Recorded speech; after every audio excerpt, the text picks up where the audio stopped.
प्रिया channel को स्वागत। आज आम बनैबा पाणियाखिया माछ खट्टा। माछ खट्टा पाई मु 4 पीस माछ भाजी देइची भल भाबरे। एठी देखंतु किछि सरिष तेल नेइची, एठी देखंतु तेंतुली खट्टा नेइची, हळदी नेइची, सरिष नेइची फुटा हबा पाई, जीरा गुंड नेइची, रसुण लंका एटा छेची की माछ खट्टा रे दबा। एबे आमे रसई आरंभ करबे। तेंतुली रे अल्प टिके पानी दे दबा।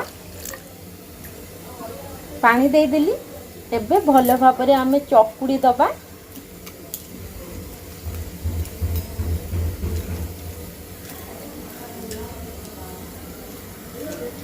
देखंतु केते सुंदर भाबरे चकुड़ा हेई गला।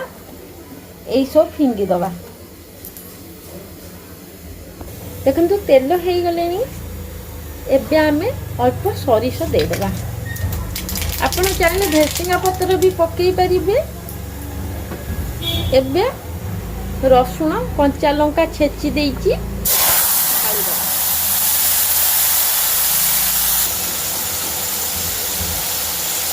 जीरा गुंड दे दबा, हल्दी दे दबा, काश्मीरी लंका गुंड पके दबा। काश्मीर लंका गुंड टेस्ट करिवो, स्वाद लागिवो।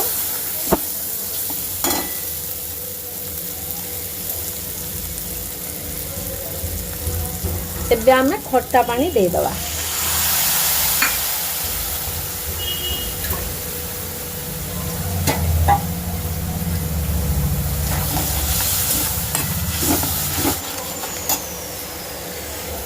एबे आमे लूण दे दबा।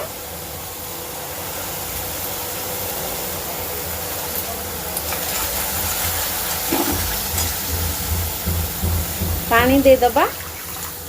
पानी फुटी गले आमे माछ पकेइबा।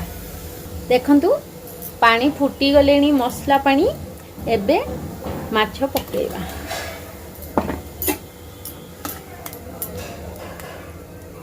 पानी मरिबा पई छा। केते बढ़िया से पाणियाखिया माछ खट्टा रेडी हेई गला। खाइबा पाई बहुत भल लागिबो, बहुत टेस्ट लागिबो। आपण माने पखाल ले खाई परिबे, गरम भात रे खाई परिबे, खाली भी खाई परिबे। एमिति घर बने खाआंतु। टेस्टी टेस्टी खाइबा समस्त की खुआंतु। आम चैनल को लाइक करंतु, शेयर करंतु, सब्सक्राइब करंतु।